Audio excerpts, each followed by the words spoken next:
안녕하세요, 김홍남입니다. 반갑습니다 여러분. 특별한 바이크를 여러분들에게 소개를 시켜드리기 위해서 이렇게 갖고 나왔습니다. 여러분들이 보시다시피 어떤 바이크인지 바로 알겠죠? 생김새만 봐도 이게 어떤 바이크다 라는 게 눈으로 확 들어오죠. 현대사의 슈퍼커브 모델입니다. 배기량은 110cc고요 7500rpm에서 8마력의 출력을 자랑하고 있습니다. 아무래도 저배기량에서 토크와 마력을 좀 구분하는 거는 의미가 있지 않나 그런 생각이 듭니다. 그래서 전체적인 부분이나 주행 질감에 대해서 한번 이야기를 해보도록 하겠습니다. 여기에는 여러가지 액세서리가 첨가되었고 좀 귀염귀염한 이미지를 좀 입혔다는 느낌이 듭니다. 가장 첫 번째로 눈에 들어오는 게 있을 거예요. 그게 무엇이냐면 스포크 휠이 아니고 캐스터 휠이다. 이 부분에서 좀 마이너스적인 디자인 요소가 있다는 느낌이 들 겁니다. 우리나라에는 캐스터 휠로 이제 수입이 되었습니다. 왜 그러냐면 한국에서 인증을 받으려면은 스포크 휠이 인증이 안 된다고 하더라고요. 그래갖고 캐스터 휠로 어쩔 수 없이 실시를 하기 위해서 캐스터 휠로 변경을 해갖고 수입이 된다고 합니다. 그래 이 부분을 많은 분들이 튜닝을 하죠. 스포크 휠을 이제 일본에서 직접적으로 사오셔갖고 조금 더 레트로 스타일의 감각적인 모습을 보여주려고 노력하는 분들이 있는 것 같습니다. 서스펜션이 이제 더블 서스펜션으로 장착이 되어 있습니다. 그리고 리어 휀다 쪽 보시면은 리어 휀다가 굉장히 유선형으로 잘 빠져 있습니다. 근데 예쁘게 잘 나왔다는 느낌을 한눈에 봐도 볼 수 있고요. 이런 부분이 좀 하나씩 첨가가 되면서 이 바이크만의 매력을, 색깔을 제대로 잘 잡는 것 같다는 생각이 듭니다. 스텝에는 차체의 진동을 잡기 위해서 고무로 이렇게 덧댄 느낌을 받을 수 있고요.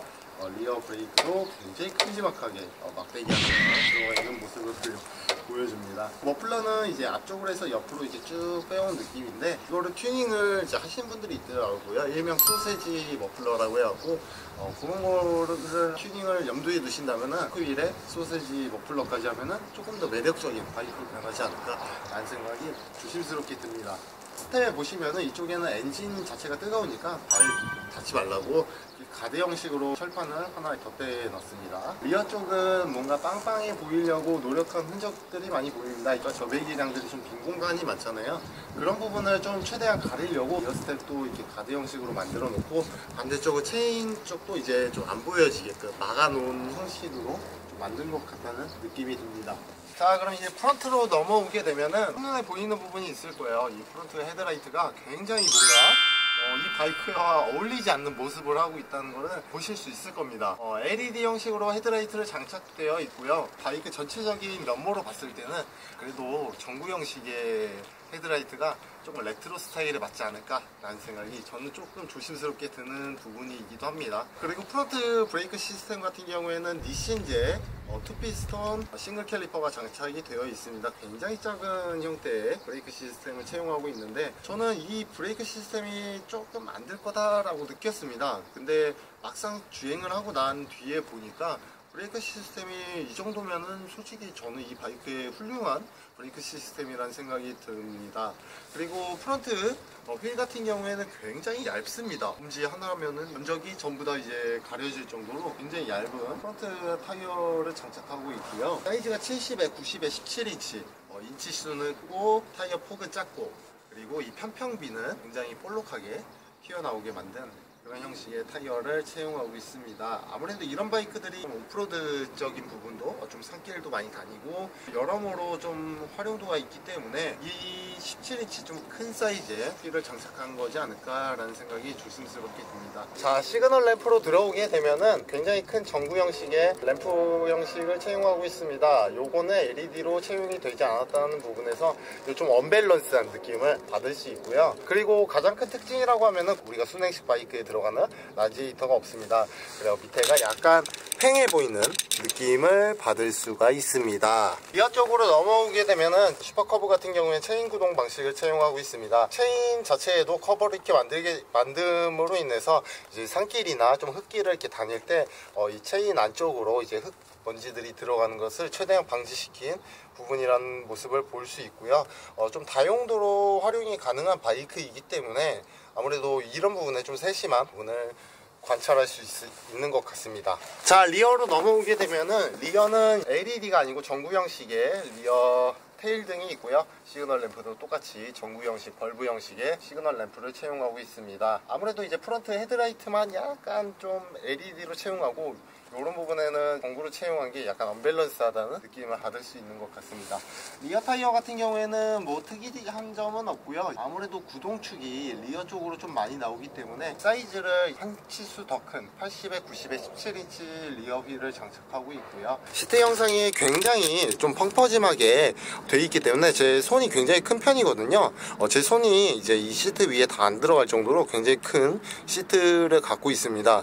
그래서 어떤 분들이 이 바이크 위에 앉아도 굉장히 편하다는 느낌을 받을 수 있습니다. 그리고 쿠션감이 굉장히 좋아하고 이 바이크를 타면서 이제 진동 때문에 스트레스다 라는 느낌을 전혀 받을 수 없을 정도로 쿠션감이 굉장히 매력적인 부분으로 다가오는 것 같고요. 리어 시트 같은 경우에도 비슷한 쿠션감을 선사해 보여줍니다. 그리고 가장 특이한 부분인 이제 로터리 기어 방식입니다. 이쪽을 누르게 되면 기어가 내려가고요. 이쪽을 누르게 되면 기어가 올라가는 이제 방식을 채용하고 있습니다. N단을 넣으려면 이걸 그냥 쭉 끝까지 다 누르시면 N단이 들어갑니다. 역시나 클러치 레버가 없는 로터리 형식 기어 장치이기 때문에 이제 입문하신 여성분들이 타시는 데 있어서 금방 적응할 수 있을 정도로 기어 느낌이 굉장히 매력적인 부분인 것 같습니다. 또한 매뉴얼 바이크 자체가 경험이 많이 없으신 분들이 이런 바이크를 타고 이런 로터리 형식에 먼저 적응을 하신 다음에 이제 매뉴얼 바이크로 MSX나 이런 좀 저배기랑 매뉴얼 바이크로 넘어가게 되면은 또 거기에 또 금방 또 적응할 것 같다는 생각이 듭니다. 자, 그럼 밑에 보시면은 약간 이제 좀 특이한 부분이 있을 거예요. 메인 스탠드와 사이드 스탠드가 두 가지가 다 있는 바이크예요. 아무래도 스쿠터처럼 만들어 놨습니다.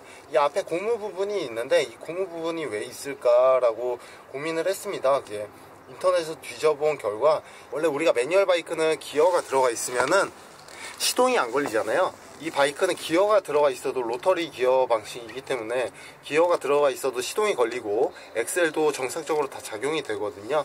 그래갖고 사이드 스탠드를 내려놓고 출발하게 되면 최대한 마찰을 받게 하여 이렇게 뒤로 빨리 넘기기 위해서 만들었다고 합니다. 이 부분은 굉장히 세심한 배려가 있는 것 같아요. 자, 그럼 오늘은 슈퍼커브에 대해서 알아보는 시간을 가졌습니다. 우리가 향수를 좀 일으킬 수 있는 그런 형태의 모습을 갖고 있기 때문에 정말로 젊은 여성 라이더분들이라든가 젊은 남성 라이더분들이 타실 때 연습하기에도 정말로 좋고, 이 바이크 자체가 갖고 있는 기본적인 스펙도 이 바이크 자체 110cc에서는 가장 훌륭한 편이다 라는 게 제 의견입니다. 바이크에 대해서 경험을 못 해보신 분들이라면은 한 번쯤은 이 정도 낮은 배기량을 한번 경험을 해보시면은 바이크가 정말로 매력적이다 라는 것을 한눈에 여러분들도 아실 수 있을 겁니다. 다음에는 주행 영상으로 넘어가 보도록 할게요. 그럼 뿅!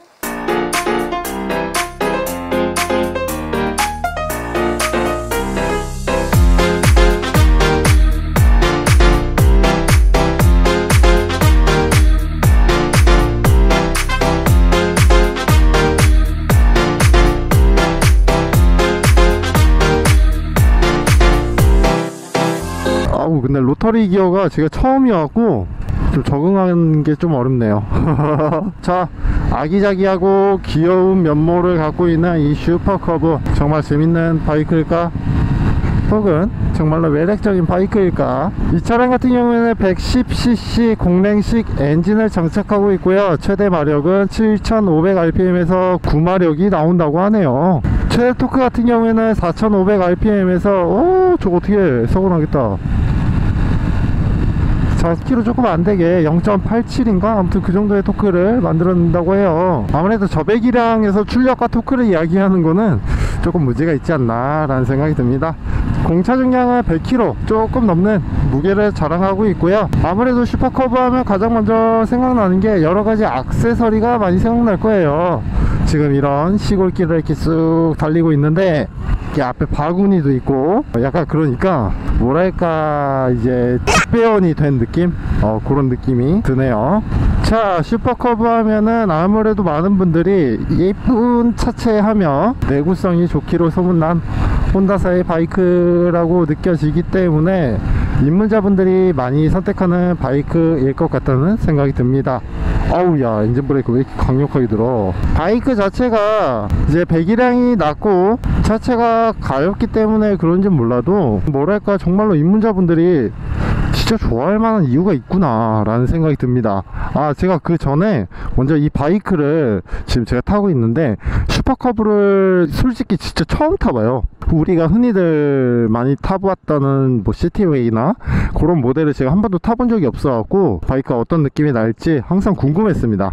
막상 타보니까 입문자 라이더분들이 좋아할 만한 외형과 또한 주행 능력을 갖고 있는 것 같아요. 뭐 엄청나게 빠르다고 또 이야기할 순 없지만 엄청나게 출력이 안 나온다고 느껴지지도 않거든요. 그냥 유유자적 시내길이나 아니면 이런 시골 도로를 이렇게 다닐 때는 아주 훌륭한 바이크라는 느낌이 듭니다. 공랭식 이제 단기통 엔진이기 때문에 진동적인 부분을 조금 운전자가 감수해야 되는 단점을 갖고 있습니다. 그리고 RPM 게이지가 없기 때문에 RPM이 어떻게 되어 있는지도 안 보이는 점이 좀 단점으로 다가오는 것 같아요. 자, 슈퍼커브가 2017년도에 새롭게 단장을 하면서 출시가 되었었죠. 그 이전에는 2012년도에 출시되었던 슈퍼커브는 아무래도 시티 에이스의 모습을 갖고 있는 것 같습니다. 계기판 형상이며 뭐 여러가지를 종합적으로 봤을 때 좀 레트로 스타일이다 라고 느끼기에는 좀 아쉬운 부분이 많고요. 2017년도에 이제 판매 대수가 1억 대가 넘으면서 풀체인지를 한 번 더 진행을 하게 됩니다. 이 풀체인지 한 모델 같은 경우에는 2008년도에 출시한 슈퍼커브를 페어링을 거의 따라했다고 하고요. 프론트 헤드라이트 같은 경우에는 LED로 변경을 함으로 인해서 조금 세련된 바이크라는 느낌을 조금 전해줘 주는 것 같습니다. 로터리식 기어가 장착되어 있는 스쿠터 엔진을 장착한 바이크이기 때문에 아무래도 이런 언덕길에서 우리가 직접적으로 기어를 이렇게 조절해 줘야 된다는 단점을 갖고 있지만, 그런 거 빼면은 입문자분들이 타실 때는 아주 훌륭할 것 같다는 느낌이 듭니다. 또한 이런 지랄하고 자빠졌네. 로터리식 기어 같은 경우에는 적응하기가 참 쉽죠. 왜냐면 클러치 레버가 없고 그냥 밟기만 하면 기어가 들어가는 변속 장치이기 때문에 솔직히 초보자나 입문자 라이더분들이 익숙해지는데 그리 오랜 시간이 걸릴 것 같다는 생각이 들지는 않습니다. 역시 차체가 좀 작아서 그런지 방지턱을 넘을 때마다 제 몸이 공중으로 붕붕 뜨네요. 엔진 브레이크가 좀 강하게 들어가는 편이어서 그런지 조금 이질감이 많이 드네요. 제가 경험을 많이 못 해봐갖고 그런 거겠죠. 주행 능력은 아주 훌륭합니다. 지금 엑셀을 풀로 안 당겨도, 그냥 천천히 당겨도 금방 80km를 찍고요. 방지턱이니까 좀 천천히 넘어가 보도록 합시다. 이번에는 이런 바이크를 제가 솔직히 뭐 프론트가 어쩌니 뭐 브레이크가 어쩌니 이런 얘기를 하는 것보다 약간 감성적으로 좀 봐주시면 좋을 것 같아요. 리어는 이제 더블 스프링 쇼버가 들어갑니다. 그래서 그런지 리어가 통통 튀는 느낌은 조금 있습니다. 그리고 급가속을 할 때 리어가 좀 단단하게 잘 받쳐주는 느낌도 있어요. 그리고 기어 단수가 1, 2, 3, 4단이 이게 계기판에 보이기 때문에 초보자나 입문자 라이더분들 혹은 바이크 경험이 전무하신 여성분들이 타실 때도 금방 적응할 것 같다는 느낌이 들고요. 하지만 이제 이게 이렇게 엔진 브레이크를 걸게 되면은 굉장히 강하게 브레이크가 잡히는 느낌이 들어요. 차체가 약간 부서질 것 같은 느낌. 아무래도 차체가 가볍기 때문에 엔진 브레이크가 좀 강력하게 라이더에게 전해져 주는 것 같습니다. 이런 부분에서는 좀 적응하는 시간이 필요할 것 같다는 느낌이 들고요. 기어 업할 때 이제 엑셀을 당기고 업을 하게 되면은 덜컹 하면서 차가 한번 요동을 칩니다. 그리고 엑셀을 풀고 기어 업을 하게 되면은 조금 순탄하게 기어 업이 되는 느낌을 받을 수 있고요. 기본적인 숙지사항을 좀 아셔야지 이 바이크를 타는데 큰 무리가 없을 것 같다는 그런 생각이 듭니다. 이렇게 엔진 브레이크가 굉장히 강하게 들어가요. 윙 괜찮습니다. 확실히 스텝에는 이제 진동을 잡기 위해 고무가 이제 제대로 자리 잘 잡혀 있는 것 같습니다. 확실히 발 쪽으로 스텝 쪽으로 올라오는 진동은 현저히 적고요. 핸들 쪽에도 이제 진동을 잡기 위한 설계가 아무래도 돼 있는 것 같다는 느낌이 들어요. 확실히 핸들 쪽에도 진동이 크게 많이 안 올라오고, 제일 많이 올라오는 부분이 이제 엔진과 제일 가까이 위치해 있는 궁뎅이 쪽이 좀 진동이 좀 많은 편입니다. 하지만 단기통 바이크, 접이랑 단기통에서 이 정도 진동이 없으면은 그건 바이크가 아니죠. 이렇게 코너로 들어가게 되면은 어떤 느낌일지 한번 봅시다. 타이어 폭이 얇아서 그런지 조금 이제 불안하다는 느낌만 받을 뿐이지 충분히 잘 돌아 나가는 것 같습니다. 스테고가 또한 780mm 정도인 걸로 알고 있어요. 키가 작든 크든 전부 다 커버가 가능할 것 같다는 그런 느낌을 받을 수 있습니다. 기어를 내리고 2차로 추월 한번 해봅시다.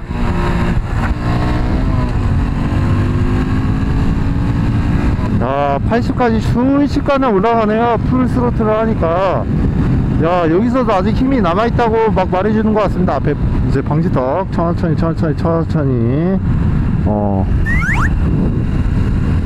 오케이, 방지턱 하나 더 넘어봅시다.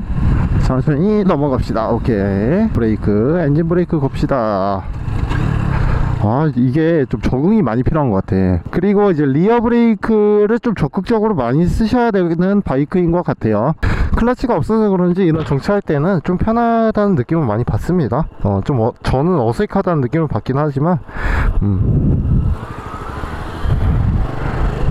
굳이 그렇게 가야만 했냐. 자, 얘기하던 와중에 이제 도착을 했습니다.